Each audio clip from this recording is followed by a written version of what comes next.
అని చెప్పి చెప్తున్నారు. మరి అవి చూస్తున్నప్పుడు చేసిన అన్యాయాలు కూడా చెప్పాలి, ఇందాక నేను చెప్పినట్టుగానే.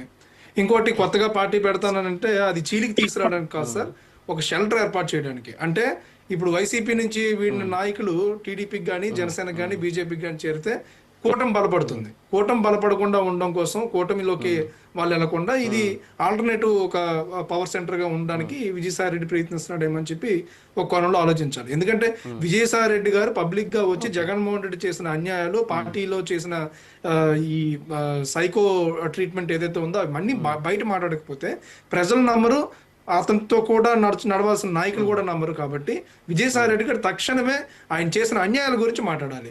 శేఖర్ రెడ్డి గారు లేకపోతే వీళ్ళందరూ కూడా ఏంటంటే ఐఎస్ఐ ట్రైనింగ్ తీసుకున్న తీవ్రవాదులు లాంటి వాళ్ళు.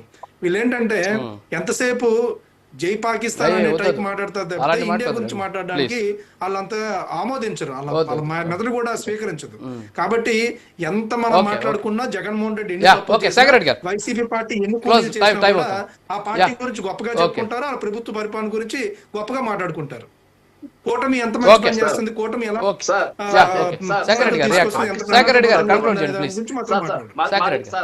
కాషాయం కప్పుకోం కానీ మాది ఇండియానే సార్. బాబు గారు ఆగండి సార్. మేము కాషాయం కప్పుకోం కానీ మాది ఇండియానే సార్, మా భారతదేశం సార్. మేము కాషాయం కప్పుకోం కానీ పరమ శైవ సరే సరే పాకిస్తాన్ ఆయన సంబోధించారు, పాకిస్తాన్ ఆయన సంబోధించారు. ప్రజలు చూసే ప్రజలే తీర్పిస్తారు సార్. ఇంకో మాట మీరు అన్నారు, దొరికిపోయాడు శేఖర్ రెడ్డి 2024 నుంచి 2019 నుంచి 24 మధ్యలో త్రైమాసిక ఇస్తుంటే 4,000 ఎందుకు 18,000 కోట్లు మీరు ఇచ్చా అంటున్నారు కదా అన్నారు సార్.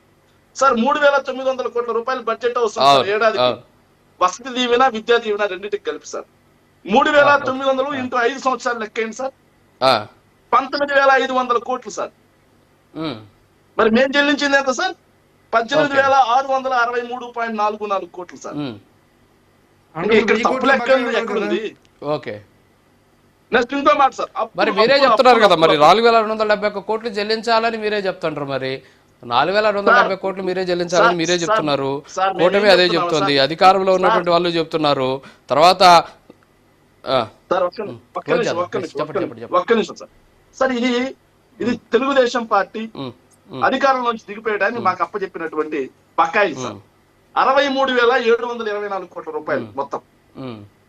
ఎవరు చెల్లించారు? ఇక అప్పుల గురించి మాట్లాడుతున్నారు సార్. అప్పులు ఎంత దరిద్రం అంటే సార్, రాష్ట్రంలో ప్రజలకు ఎప్పుడు మొన్న అసెంబ్లీ సాక్షిగా వాళ్ళే ఒప్పుకున్నారు సార్ రాష్ట్ర అప్పులు ఎంత అని.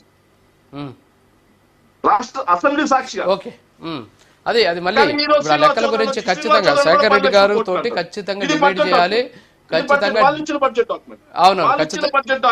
ఖచ్చితంగా డిబేట్ చేయాలి. ఎందుకంటే మీ దగ్గర ఉన్న డేటా తోటి ఖచ్చితంగా ఒక రోజు కూర్చోవాలి, ప్రజలకు వాస్తవం తెలియజెప్పాలి. ఎందుకంటే కూటమిలో ఉన్నటువంటి వాళ్ళు చెప్పడమో లేకపోతే వైసీపీ శేఖర్ రెడ్డి గారు చెప్పడం కాదు, కానీ ఖచ్చితంగా దీని మీద డిబేట్ పెట్టాలి. మీరు సాక్ష్యాలతో సహా మీరు ఖచ్చితంగా బయట పెట్టాల్సినటువంటి సమయం వస్తుంది. ఆ రోజు మనం ఖచ్చితంగా కూర్చుందాం, దీని మీద డిబేట్ చేద్దాం sir. So thank you sir, thank you Shekhar Reddy garu, అలాగే శ్రీనివాస్ చౌదరి గారు, శేఖర్ రెడ్డి గారు, అలాగే కర్ణాటక ఆంజనేయ రెడ్డి గారు, బాబు గారు.